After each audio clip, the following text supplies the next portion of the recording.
तमाम महाराष्ट्रातील माझ्या सर्व विद्यार्थी मित्रांचं आपल्या संदीप आरगडेज इन्स्टिट्यूट या यूट्यूब चॅनलवर सहर्ष स्वागत आहे मित्रांनो। आज आपण बूस्टर टेस्ट सिरीज 12.0 चा पहिला पेपर घेऊन आलोय मित्रांनो। बूस्टर बूस्टर बूस्टर सर्वत्र नुसतं बूस्टर आहे का? बूस्ट होतोय स्कोर, मार्क वाढताय, दररोजची सवय लावली, याड लागलं याड फक्त बूस्टरने। टेलिग्रामला दररोज 12 वाजता पेपर शेअर होतोय। आपल्या Sandeep Argade institute Telegram channel जो आहे तो तुम्हाला दिसतोय। संदीप आरगडे इन्स्टिट्यूट जो टेलिग्राम चॅनल आहे प्रत्येकाने जॉईन राहा। दुपारी बरोबर 12 वाजता आपण काय करतोय? पेपर शेअर करतोय। पेपर शेअर केल्यानंतर तो पेपर लगेच प्रिंट आउट काढायची। जेवायला गेले दुपारी प्रिंट आउट काढून घेऊन या, काढून सोडवा, वेळ लावून सोडवा। 20 मिनिटांमध्ये आपलं काय होतंय, किती बरोबर येतात, किती चुकतात, काय होतंय आणि त्याचा व्हिडिओ पाहून टोटली ज्या गोष्टी माहीत नव्हत्या त्या क्लिअर करून घ्या। मी प्रत्येक पेपर आयोगाला डोळ्यासमोर ठेवूनच बनवलेला आहे। आयोगाचा PYQ काय आहेत, आयोग काय विचार करतंय, कसं पर्यायामध्ये फसवतंय, त्या पद्धतीने मी तुम्हाला फसवण्याचा प्रयत्न करतोय। आता ही आपली नेट प्रॅक्टिस आहे, रंगीत तालीम चालू आहे। याच्यामध्ये तुम्ही फसलात, स्कोर कमी जास्त झाला चालेल, पण ह्या टाईपचा प्रश्न जर आयोगाला पेपरला आला मेन फायनलला, त्यावेळेस माझा एकही विद्यार्थी मित्र चुकता कामा नये याची फक्त काळजी घ्या। बाकी सगळी सांगितल्यानुसार जबाबदारी माझ्यावर।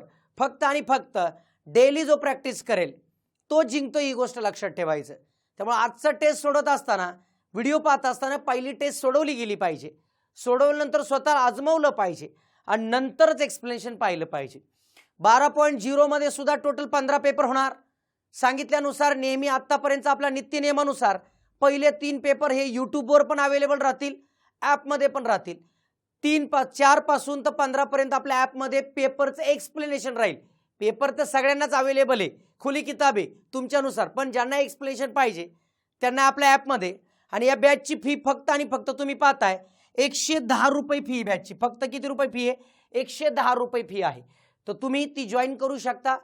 ही आपल्या ॲपमध्ये संदीप आरगडे इन्स्टिट्यूट ॲपमध्ये तुम्हाला मिळून जाईल। हा जो पहिला पेपर होता बघा, ह्या पेपरला किती वेळ लागला हे सगळ्यांनी कमेंट करून टाकायचंय, कमेंट करून सांगायचंय।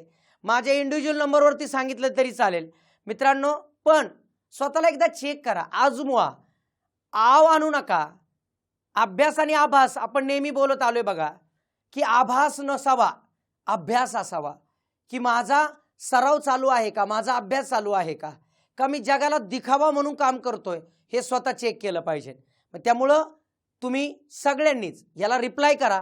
तुमचं किती मिनिटामध्ये किती बरोबर आले, किती चूक आले, कमेंटमध्ये मला नक्की पाहिजे, लक्षात ठेवा।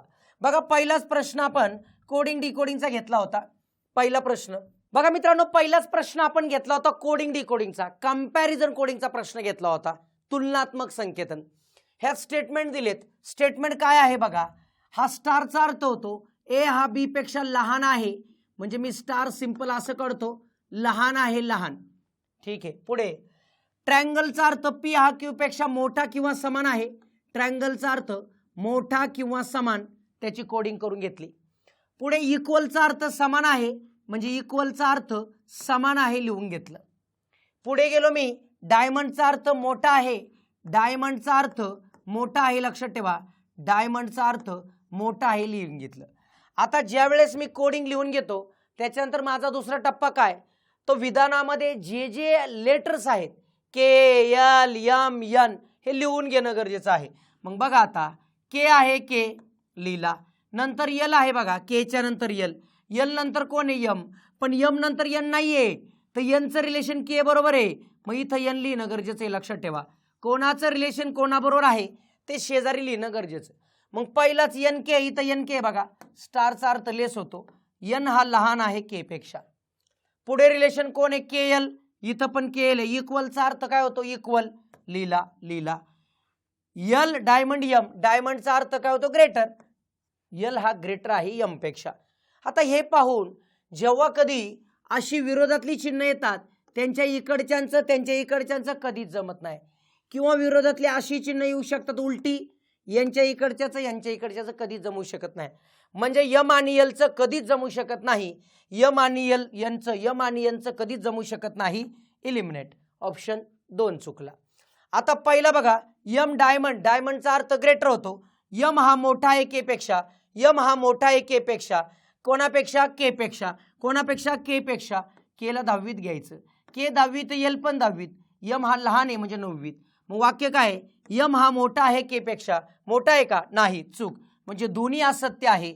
ऑप्शन नंबर 4 बरोबर, करेक्ट. असा हा तुलनात्मक संकेतन.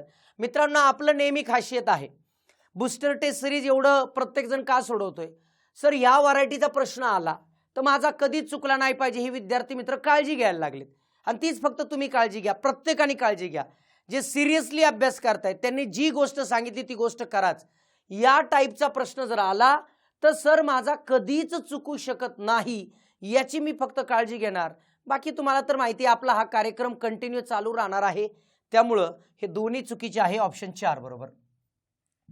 बघा पुढचा प्रश्न, प्रश्न चिन्हाच्या जागी येणारे अक्षर कोणते? अक्षरमालेचा प्रश्न आहे. अक्षरमाला A B C D E F G H I J K L M N O P Q R S T U V W X Y Z. बघा इथं पाहिलं P K, P K, P K, P K. बघा 1 2 3 4 5, 5 ने माग, 1 2 3 4 5 ने माग F. परत 1 2 3 4 5, 5 ने माग.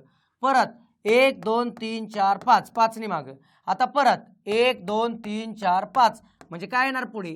क्यू येणार, क्यू. ऑप्शन नंबर 3 बरोबर, करेक्ट.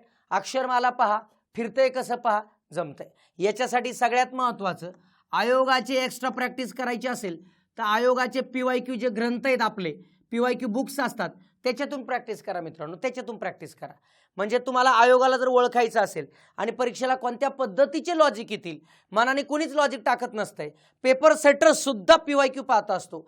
PYQ पाहिल्यानंतरच तो त्याची रणनीती बनवत असतो. आकडे बदल, नाव बदल, बाकी काही बदलत नाही. त्यामुळे पॅटर्न नेहमी आणि नेहमी तोच राहतो, फक्त नावं आणि आकडे बदलले जातात. पण पॅटर्न काय आहे हे तुम्हाला कोण सुचवतं? तर PYQ सुचवतं नेहमी. आत्ताच व्हिडिओ पाहताय म्हणून नाही, स्पर्धा परीक्षेचा, कोणत्याही स्पर्धा परीक्षेचा अभ्यास करताना आत्तापर्यंत PYQ काय विचारले गेले हे जर तुमच्या डोळ्याखालून गेलेलं असेल तर तुम्हाला आयोग पुढे काय विचारेल हे कळून जातं मित्रांनो, लक्षात ठेवा. त्यामुळे नेहमी परीक्षेला फोकस, पहिले PYQचे प्रश्न कायम सोडवत राहा. ऑप्शन 3 आलेलं आहे बघा याचं उत्तर. तिसराच प्रश्न थोडासा हार्डल्स टाकला होता, थोडासा मोठा लेंदी टाकला होता. या प्रश्नामध्ये तुम्ही अडकायला पाहिजे, वेळ जायला पाहिजे. आता हे पाताक्षणी विद्यार्थी मित्र पटकन स्किप करून सुद्धा जाऊ शकतो आणि तीच खरंच समजदारीची भूमिका आहे.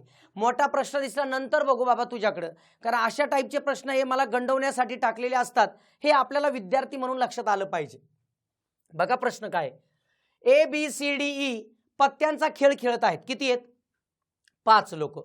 ए चे वडील, आई, काका, बहीण. वडील आहेत, आई आहे, काका आहे आणि बहीण, खेळ सर्व खेळत आहे. ए ची आई बी हिला तिच्या पतीपेक्षा जास्त पॉइंट मिळाले. ए ची आई बी आई आहे, तिला कोणापेक्षा? ए ची आई बी हिला तिच्या पतीपेक्षा, हे जे पतिदेव आहे, पती, हे पती आहे त्यांच्यापेक्षा जास्त पॉइंट मिळाले. म्हणजे बी हा जास्त आहे पतीपेक्षा, बी हा जास्त आहे पतीपेक्षा. बरोबर, ठीक, एवढी गोष्ट मला कळलेली. पत्त्यांचा खेळ कोणी जिंकला हा प्रश्न विचारलेला आहे, म्हणजे सगळ्यात जास्त पॉइंट कोणाला त्यांनी जिंकला ही गोष्ट लक्षात येते. बर, पुढे बघा, डी ला ई पेक्षा जास्त पॉइंट मिळाले. डी ला कोणापेक्षा? ई पेक्षा, म्हणजे 100% ई कॉम्पिटिशन जिंकू शकत नाही. Option 1 eliminate. बरोबर. ईच्या पुतणीला सर्वात कमी पॉइंट मिळाले. आता पुतणी कशाला म्हणतात? पुतणी कशाला म्हणतात? भावाची मुलगी. आता ही भावाची मुलगी म्हणजे इथं ईची पुतणी म्हणजे ई इथं असणार आहे बघा, हे झालं मेल. ईच्या पुतणीला, भावाच्या मुलीला, मग ए असेल किंवा दुसरं कोणी असेल. ठीक आहे, सर्वात कमी पॉइंट मिळाले म्हणजे ठीक आहे. एच्या वडिलांना सी पेक्षा जास्त पॉइंट मिळाले. एचे जे वडील आहेत, वडील जे आहे त्यांना कोणापेक्षा? सी पेक्षा, म्हणजे सी जिंकू शकत नाही. आता सी कुठे येईल बघा, इथं सी येईल का? नाही. मग सी कुठे येईल तर आपल्याला पुढे चेक करायचे बघा. ह्याच्यामध्ये काय झालं, ए चे वडील आलं, वडील, आई आली, आई आली, काका आले, काका आले, बहीण आली, बहीण म्हणजे इथं सी आहे, ती बहीण असणार. म्हणजे आता हा जो राहिला तो डी, डी वडील असणार. मग आता याच्यातून माहिती कळते, काय कळते तर पत्त्यांचा खेळ कोणी जिंकला. इथे एक वाक्य आहे बघा, कोणतं वाक्य आहे बघा, डी ला जास्त ई पेक्षा, पण डी इथं वाक्य आहे बघा, ए च्या वडिलांना सी पेक्षा जास्त पॉइंट मिळाले. इथं वाक्य आहे बी हिला तिच्या पतीपेक्षा जास्त पॉइंट्स मिळाले. म्हणजे बी ला डी पेक्षा जास्त आहे, बी जर जास्त आहे डी पेक्षा तर डी इलिमिनेट. ऑप्शन नंबर 2 बरोबर. म्हणजे शर्यत जिंकणारी कोण आहे तर 2 आहे, ऑप्शन बी. बघा मित्रांनो, पुढचा प्रश्न, एक व्यक्ती ए पासून बी पर्यंत 80 किलोमीटर प्रति तास वेगाने जाते. बी पासून ए पर्यंत म्हणजे ए पासून बी पर्यंत जाताना स्पीड 80 किलोमीटर पर आवर, येताना 50 किलोमीटर पर आवर, बरोबर, 50 किलोमीटर पर आवर. तर संपूर्ण प्रवासातील त्या व्यक्तीचा सरासरी वेग काय. एका ठिकाणाहून पुढच्या ठिकाणी जायचे, पुढच्या ठिकाणाहून परत यायचे, सरासरी वेग अंतर समान असताना सरासरी वेग इतक्या बूस्टरमध्ये झालंय, कोणत्याच मित्राचं चुकत नाही. 2xy upon x plus y standard लक्षात ठेवा.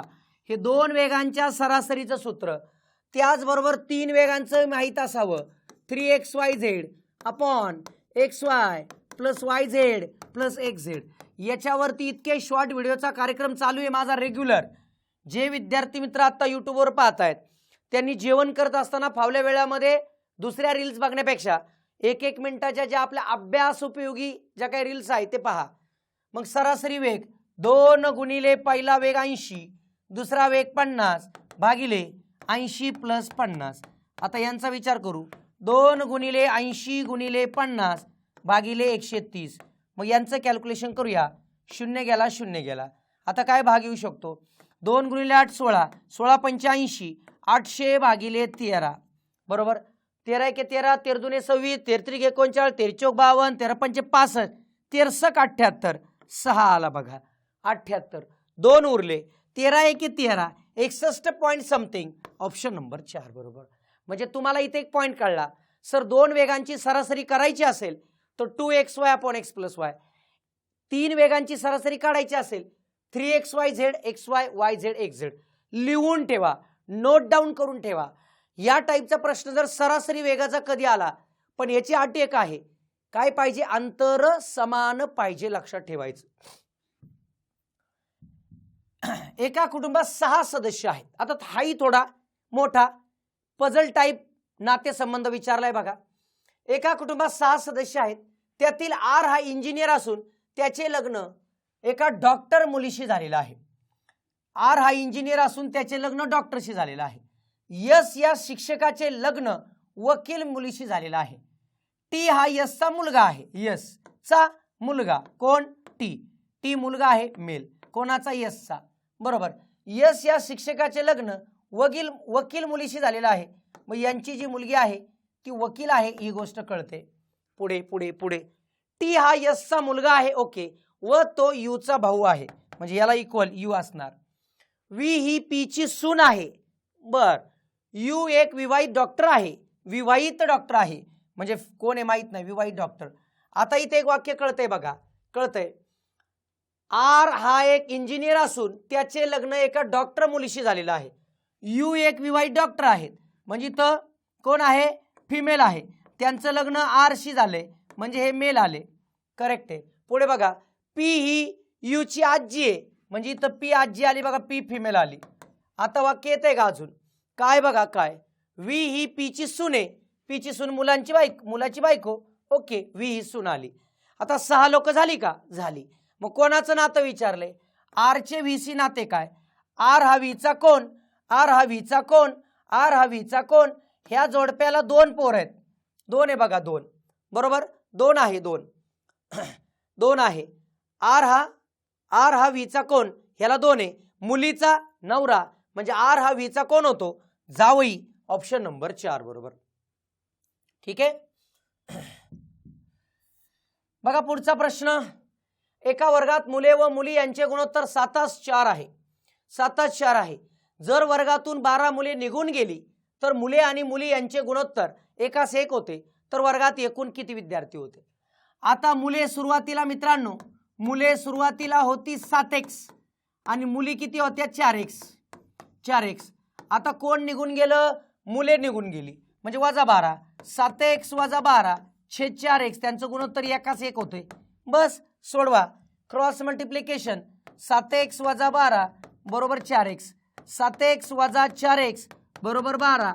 यांची वजाबाकी 3x बरोबर 12, म्हणजे x बरोबर 4. x बरोबर 4. आपल्या कशाचं उत्तर काढायचं मित्रांनो? सर्व विद्यार्थी म्हणजे हे टोटल आले. टोटल म्हणल्यावर किती आहे? 11x, म्हणजे 11 गुणिले 4, 11 चोक 44. ऑप्शन नंबर किती बरोबर? 1 बरोबर. आता मी आतापर्यंत सांगत आलोय बघा, गुणोत्तर प्रमाण जर टॉपिक असेल, गुणोत्तर प्रमाण, तर भाग जाणारी जी कन्सेप्ट आहे त्यातून सुद्धा उत्तर पटकन येतं. एका वर्गात मुले व मुली यांचे गुणोत्तर किती आहे? 7:4. 7:4 म्हणजे लक्षात ठेवा, वर्गात एकूण किती विद्यार्थी विचारले, म्हणजे एकूण विचारले, तर जो पर्याय आहे त्या दोघांना याच्या बेरजेने भाग गेला पाहिजे. पर्यायाला 7 आणि 4 11, 11ने भाग जाणारा पर्याय असेल असा एकच पर्याय बघा, ऑप्शन नंबर 1. जर त्यांनी सुरुवातीला किती मुलं असं विचारलं असतं तर 7ने भाग जाणारा पर्याय उत्तर असता. सुरुवातीला किती मुली होत्या असं विचारलं असतं तर 4ने भाग जाणारं उत्तर असतं. म्हणजे आपल्याला कळलं पाहिजे विचारलं काय. गुणोत्तर प्रमाणमध्ये नेहमी लक्षात ठेवा, भाग जाणाऱ्या कन्सेप्टचा वापर करा. ऑप्शन नंबर 1 बरोबर. एवढं सोडवायला सुद्धा लागत नाही, आपण कन्सेप्टने पण सोडवतोय, प्लस तुम्ही लवकरात लवकर उत्तरापर्यंत कसे जाताय हे पण पाहतोय. म्हणजे आपली खासियतच ती आहे मित्रांनो. रेग्युलर तुम्ही लक्षात ठेवा, दोन्ही बाजूने आपला पर्पज काय आहे? उत्तर बरोबर यावं, पण लवकरात लवकर यावं. मग कधी कधी याचा अवलंब करत चला. आयोग कधी कधी एखादाच पर्याय देतो, जसा मी एकच पर्याय दिला होता, 11ने भाग जाणारा. बघा पुढचा प्रश्न. एका सांकेतिक भाषेमध्ये बनाना हा शब्द असा लिहिला जातो, ऑरेंज हा शब्द असा लिहिला जातो, तर मँगो हा शब्द कसा लिहिला जाईल? अक्षरमाला BC AB NO AB NO AB, म्हणजे फक्त एक एकने वाढतंय. सोपं आहे. OP RS AB NO GH EF. Next letter घ्यायचं. Next letter MN AB NO GH OP, म्हणजे काय आले बघा? NBOHP NBOHP NBOHP. Option number 1 बरोबर. एक एकने वाढलं होतं, एकदम सोपा. बघा पुढचा प्रश्न वेन आकृतीचा प्रश्न आहे. एका परीक्षेत गणितामध्ये 75% विद्यार्थी उत्तीर्ण झालेत. उत्तीर्ण. विज्ञानात 60% विद्यार्थी उत्तीर्ण झालेत आणि 20% विद्यार्थी दोन्ही विषयात अनुत्तीर्ण झालेत. मित्रांनो, मी नेहमी सांगत आलोय, वेन डायग्रामचा प्रश्न सोडवताना हे तिन्ही शब्द एकाच पॅटर्नचे पाहिजेत. उत्तीर्ण उत्तीर्ण उत्तीर्ण. मग आपल्याला एका पॅटर्नचे कसे करायचे? तर उत्तीर्ण इथं अनुत्तीर्ण आहे, मग ह्याला रूपांतर दोघांचं कॉमनचा जो शब्द आहे त्यानुसार वरच्याला बदला. म्हणजे मला सगळे अनुत्तीर्ण काढूया. 75% जर उत्तीर्ण असतील तर 25% अणु आहे ते मला कळतं. विज्ञानात 60% उत्तीर्ण असतील तर 40% अणु आहे हे मला कळतं. म्हणजे अनुत्तीर्णांचा मी वेन डायग्राम काढतो. अनुत्तीर्ण दोघांमध्ये अनुत्तीर्ण किती आहेत? तर 20% अनुत्तीर्ण आहेत. बर, गणितात अनुत्तीर्ण 25 आहे, 25 पैकी 20 गेले. इथं गणित आहे बघा, बरोबर. इथं विज्ञान आहे बघा, करेक्ट आहे. टोटल गणितात अनुत्तीर्ण किती झाले? 25. 25 मधून 20 गेले 5%. विज्ञानात अनुत्तीर्ण 40 आहे, 40 मधून 20 गेले, राहिले 20%. या सगळ्यांची बेरीज केली 45%. हे 45% लोक अनुत्तीर्ण आहेत. आपल्याला टोटल काय विचारले? एकूण 5500 विद्यार्थी उत्तीर्ण झाले. आता साहजिकच 45% अणु आहे, म्हणजे 55% जर 55% म्हणजे जर 5500 असेल तर एकूण विद्यार्थी परीक्षेला बसलेले 100ला किती? तर क्लिअर कळतंय. इथं हा आकडा 1 वरती 2 शून्य दिलेत, हा आकडा इथं घ्या आणि त्याच्यावर 2 शून्य घ्या, म्हणजे 10,000 लोक. ऑप्शन नंबर 2 बरोबर. इथं एक गोष्ट कळली, तिन्ही शब्द एका पॅटर्न मध्ये पाहिजे एवढं कळलं. ऑप्शन नंबर 2 बरोबर. बघा थोडासा कन्सेप्च्युअल प्रश्न विचारला होता. शिल्पाने 15 रुपयास 20 भावाने 60 वस्तू खरेदी केल्या. 15 रुपयास 20 याप्रमाणे 60 वस्तू, म्हणजे मला कळलं 15 रुपयाला 20 वस्तू, बरोबर. मग आता वस्तू किती झाल्या? 60 वस्तू. 20 त्रिक 60 म्हणजे किती रुपये लागले? 45 रुपये. म्हणजे तुम्हाला कळलं वस्तू किती? 60, पैसे किती? 45. ही खरेदी आहे, खरेदी. आता विक्रीची एक कन्सेप्ट दिली बघा. 20 रुपयास 15 भावाने विकल्या, म्हणजे 20 रुपये बरोबर 15 वस्तू विकल्यात बरं का. आपल्याला वस्तू सेम करणं गरजेचं आहे. 60 करायचं आहे, हे आलं 60 वस्तू. 60 वस्तू म्हणजे मला कळलं 15ला जर 4 ने गुणलं 15 चौक 60, ह्याला सुद्धा 4 ने गुणावा लागेल 80 रुपये. म्हणजे तुम्हाला कळलं 60 वस्तू 80 रुपयाला, म्हणजे 60 वस्तू खरेदी केल्या 45 रुपयाला आणि त्या 60 वस्तू विकल्या 80 रुपयाला. तर तुम्हाला कळलं 45 रुपये इन्व्हेस्ट करून 80 रुपये मिळत आहेत, म्हणजे 35 रुपये प्रॉफिट झालाय. 45ला 35 झालाय, शेकडा काढायचा आहे, गुणिले फक्त 100 करा. ठीक आहे, बस. चला 5 ने भागूया. 5 7 35, 5 9 45, वरती आलं 700. 700 भागिले 9, 9चा पाडा म्हणू. 9 7 63, 7 आकडा एकाच ठिकाणी आहे, संपला विषय, पुढे सोडू पण नका. म्हणजे सगळा भागाकार करून जर पर्यायाकडे पाहणार असाल तर थोडंसं चुकतंय. काय केलं पाहिजे? फॅक्ट काय केलं पाहिजे? भाग जाणारी कन्सेप्ट वापरा. पहिला आकडा येणारा इलिमिनेट करा, पटकन येते ऑप्शन नंबर 4. माझ्या शाळेत मी पश्चिमेकडे तोंड करून उभा आहे. पश्चिमेकडे तोंड करून उभा आहे मी, बघा पश्चिमेकडे, इथं तोंड करून उभा आहे, असा उभा आहे पश्चिमेकडे तोंड करून. नंतर उजवीकडे वळून 8 मीटर गेलो. उजवीकडे म्हणजे वरती किती गेलो? 8 गेलो, 8. नंतर डावीकडे वळून 6, डावीकडे इकडं 6. नंतर 4 मीटर उत्तरेकडे, 4 मीटर उत्तरेकडे 4. तेथून 6 मीटर पूर्वेकडे 6, हे 6 आहे म्हणजे इथे येणार बघा, हा 6. तर मी माझ्या शाळा इथं आहे. शाळेच्या कोणत्या दिशेला? उत्तरेला. उत्तर म्हणलं ऑप्शन 2 गेला, ऑप्शन 4 गेला. किती अंतर? 8 आणि 4 म्हणजे हे टोटल किती? 12. उत्तरेला 12, ऑप्शन नंबर 1 बरोबर. दिशा डावी उजवी चुकायचं नाही, एकदम सोपं असतं. रमेशने 15,000 रुपये भांडवल गुंतवून एक व्यवसाय सुरू केला. 6 महिन्यानंतर कमलने 25,000 गुंतवले. वर्षाअखेरीस त्यांना 7,700 रुपये नफा झाला. तर कमलचा वाटा किती? मला कोणाकोणाचं आहे बघा. रमेश आणि कमल आहे बघा. रमेश आणि कमल आहे. रमेशने 15,000 रुपये गुंतवले वर्षासाठी. कमल 6 महिन्याने आली. 25,000 रुपये घेऊन 6 महिन्यासाठी आली, म्हणजे 6 महिने आहे. 6 1 6, 6 2 12, 3 0 गेले, 3 0 गेले, 5 3 15, 5 5 25. इकडं काय राहिलं? 5. इकडं 6, म्हणजे त्यांचं गुणोत्तर आलं 6 5. म्हणजे टोटल वाटे होणार 11. त्यातला रमेशचा वाटा 6 आणि कमलचा वाटा 5. मग आता कोणाचा वाटा काढायचा आपल्याला? कमलचा वाटा बरोबर काय येईल? 7,700 भागिले 11 गुणिले 5. मग 11 7 77, 700 गुणिले 5, 7 5 35, डबल 0 म्हणजे 3,500, ऑप्शन नंबर 1 बरोबर. भांडवल मुदत लक्षात ठेवायचं.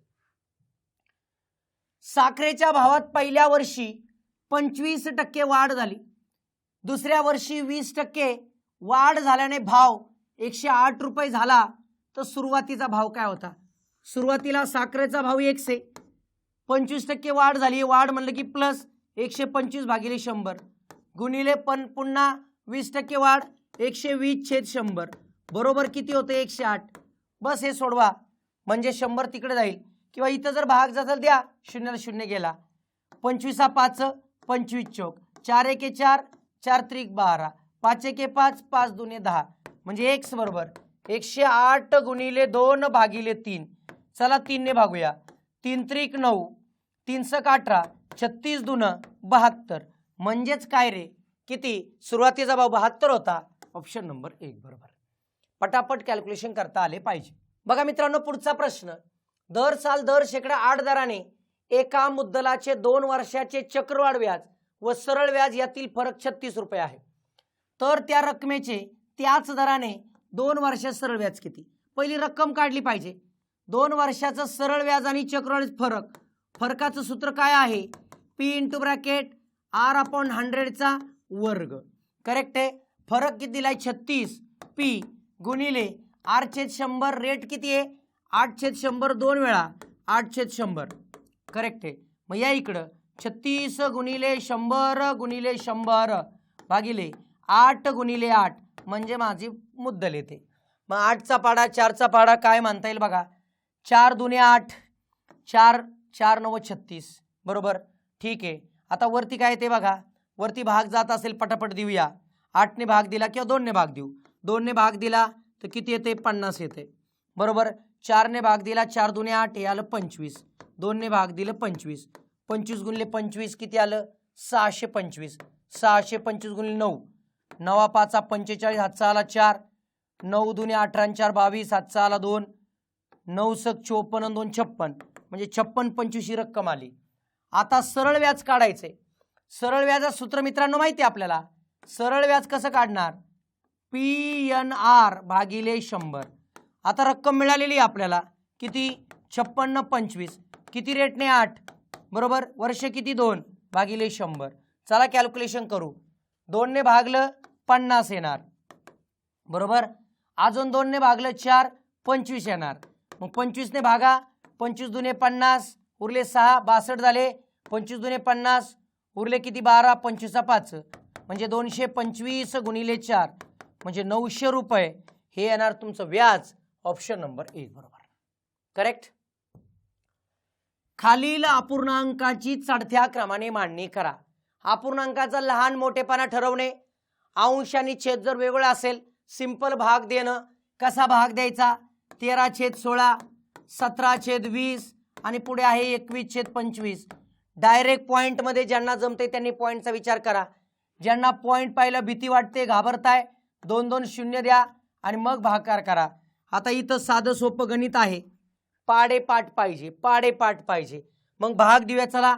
16 1 16, 16 दुने 32, 16 त्रिक 48, 16 चौक 64, 16 85, 16 सक 96, 16 साती 16 साती किती? 12 वर्ष 16 8 28 उरला 2. 2वर 0 किती आलं? 20. 16 1 16 81 आले. आता 20 8 20 8 160 राहिले किती? 10 म्हणजे 100. 20 5 100. 25 1 25, 25 8 200 उरले 10. 25 चौक 100 हे आलं 84. मग इथे बघून तुम्हाला आकडा कळला की सगळ्यात लहान कोणता आहे? चढता क्रम आहे. लहान 13/16, नंतर 21/25 आणि नंतर 17/20. ऑप्शन नंबर 1 बरोबर. लहानाकडून मोठ्याकडे जायचं. ज्याचा भागाकार लहान तो आकडा लहान. ऑप्शन नंबर 1 बरोबर. बघा पुढचा प्रश्न सिलोलिझमचा. सर्व पी हे क्यू आहेत. कोणताच विद्यार्थी मित्र असा नाही की ज्याचा चुकेल. सर्व पी हे काय आहेत? क्यू आहेत. सगळे पी क्यू आहेत. कोणताही आर क्यू नाही. क्यूच्या बाहेर आर येणार. क्यूच्या बाहेर आर येणार. काही आर एस आहेत, काही आर एस आहेत. ओके. मग याच्यावरून काय आहे निष्कर्ष कोणता निघतो? कोणताही एस क्यू नाही. एस आणि क्यूचं जमणारच नाही असं म्हणता येते. कोणताही एस क्यू नाही. अरे जमू शकतं ना. क्यूचं ना आरचं जमत नाही. एस चिटकू शकतो. नाही शब्द जर असेल तर खरंच जमणार नाही का? जमू शकतं. हे नाही असं म्हणता येत नाही. चूक. कोणताही पी हा आर नाही. हो बरोबर आहे. कारण का? पीचा पप्पा कोण आहे? क्यू. पप्पाचं जमेल ना आरशी. मग पीचं जमेल का? नाही. मग हे कन्फर्म बरोबर आहे. काही क्यू पी आहेत. हो क्यूचा पार्ट पी आहे. करेक्ट आहे. कोणताही क्यू आर नाही. क्यू आणि आर नाहीच आहे ना. आर आणि क्यू नाहीच आहे. क्यू आणि आर नाहीच आहे. बरोबर. म्हणजे एक फक्त असत्य आहे. फक्त एक सोडून सर्व असत्य आहे का? नाही. फक्त एक सोडून सर्व सत्य. हो. Option number 4. सत्य असत्यमध्ये थोडीशी गफलत पर्याय 1 आणि 4 मध्ये होऊ शकते. एक सोडून सर्व सत्य आहेत. इथं असत्य शब्द असल्यामुळं काही जण घाई करून ते टिक करू शकतात. लक्षात ठेवा. खाली संख्या श्रेणीतील चुकीचे पद ओळखा. आता चुकीचं लॉजिक तुम्हाला ओळखणं गरजेचं आहे. हेही लक्षात ठेवा. एक्स्ट्रा काही करायची गरज नाही. आयोगाने आतापर्यंत जे PYQ जवळपास 90च्या आसपास प्रश्न आहेत जे या टॉपिकवर आलेत आणि एवढे लॉजिक आलेत. आयोगाचे तेच लॉजिक रिपीट होताना दिसतात, हे रिपीट होतात बघा. मग लॉजिक काय आहे, ह्याला गुणिले 2 प्लस 1 करा, 5 दुने 10 प्लस 1 11, 11 दुने 22 प्लस 1 23, 23 दुने 46 प्लस 1 47, 47 दुन प्लस 1 47 गुणिले 2 केलं 94 येतं, 94 प्लस 1 95 येतं. म्हणजे इन्स्टेड ऑफ 94 इथं 95 पाहिजे होतं, वेगळं 94 आहे. ऑप्शन नंबर 2 बरोबर. बघा, एक पुरुष एक काम 12 दिवसात करतो, तेच काम 8 बायका 9 दिवसात करतात, तर 2 पुरुष 4 बायका ते काम किती दिवसात करतील? मित्रांनो, एक पुरुष 12 दिवसात, तर आपल्याला 2 पुरुष किती दिवसात करता येईल? एक पुरुष 12 दिवसात, 2 पुरुष किती दिवसात, हे आपण काढू शकतो. मग याचं 2 ने भागलं तर D2 आला किती? 6. म्हणजे आपल्याला कळलं लोकांची संख्या डबल झाली, दिवसांची संख्या निम्मी होणार. इथं बघा, 8 बायका 9 दिवसात, 4 बायका किती दिवसात? 4 ने भागा, 8 गुणिले 9 भागिले 4 म्हणजे D2, 4 दुने 8 म्हणजे किती आलं? 18. D2 बरोबर 18. म्हणजे तुम्हाला कळलं की 2 पुरुष आणि 4 बायका कामं किती दिवसात करतील एकत्र? 2 पुरुषांना 6 दिवस लागतात, 4 बायकांना 18 दिवस लागतात. एकत्र काम करायचंय, दोघांचा गुणाकार भागिले दोघांची बेरीज, XY upon X plus Y. Short video खूप सारे आहेत. मग 6 गुणिले 18 भागिले 24, 6 चौक 24, 18 भागिले 4 म्हणजेच किती? 4.5, 4.5 दिवस. ऑप्शन नंबर 4 बरोबर. जे पाहिजे तेवढे दिवस कन्वर्ट करून घेणे, मग XY upon X plus Y. एका वर्तुळाकृती मैदानाचे क्षेत्रफळ 1386 चौरस मीटर आहे. वर्तुळाकार मैदान आहे, ज्याचं क्षेत्रफळ हे जे आतला एरिया आहे तो 1386 चौरस मीटर आहे. त्या मैदानाला 4 पदरी कुंपण घालायला, 4 पदरी कुंपण, एक पदरी कुंपण म्हणजे त्याला परिघ म्हणतात. मग वर्तुळाच्या क्षेत्रफळावरून मला त्रिज्या काढावी लागेल. त्रिज्या मिळाली की मी काय करणार? परिघ, आणि मग त्याला 4 ने गुणूया, कारण 4 पदरी आहे. वर्तुळाचे क्षेत्रफळ बरोबर काय सूत्र आहे रे? पाय आर स्क्वेअर. क्षेत्रफळ दिले 1386, पायची किंमत सगळ्या महाराष्ट्राला माहिती 22/7 आर स्क्वेअर. मग मित्रांनो बघा काय येते, 1386 गुणिले 7 भागिले 22 म्हणजे आर स्क्वेअर. आता बघा 22 ने भाग जाईल, जातोय का चेक करा.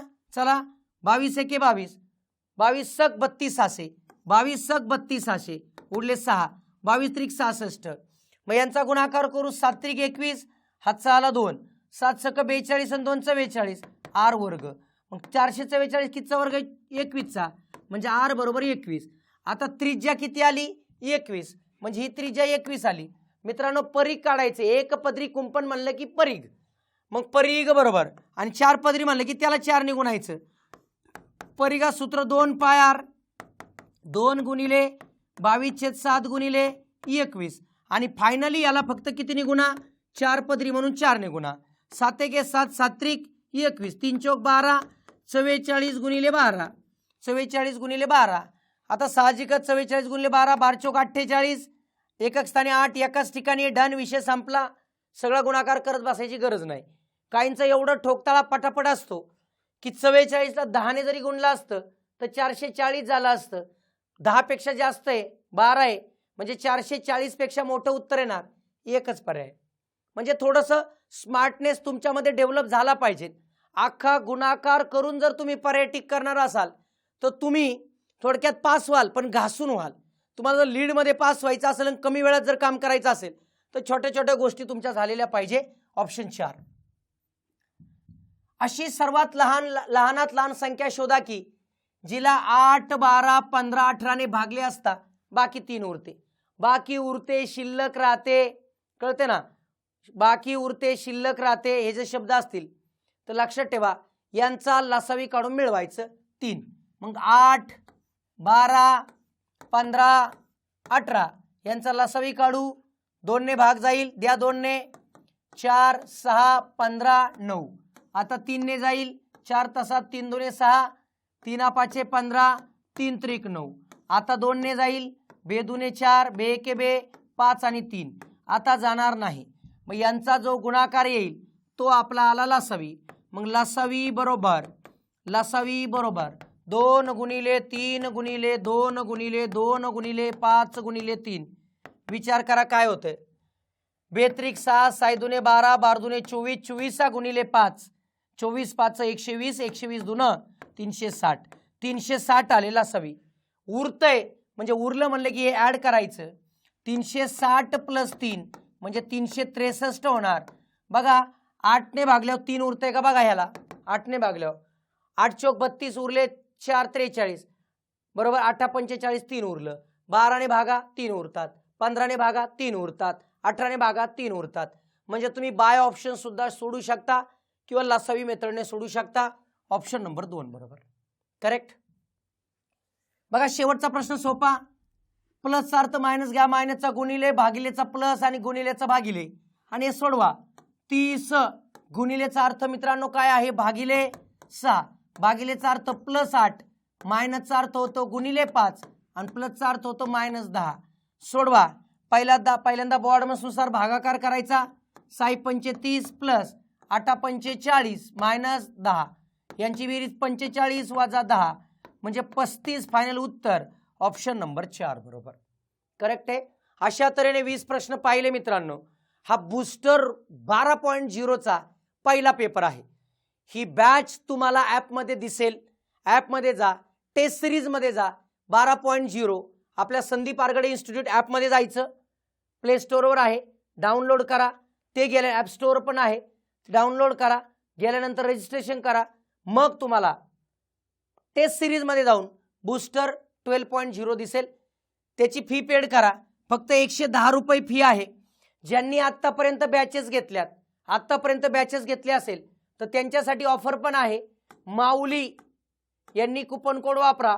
माऊली MAULI माऊली कुपन कोड वापरला की या 110 रुपयाचे पण 50% फी कमी होऊन जाईल. लक्षात येतं. एकदम अत्यल्प फी मध्ये कार्यक्रम चालू आहे. तो फायदा घ्या. दररोज पेपर सोडवा.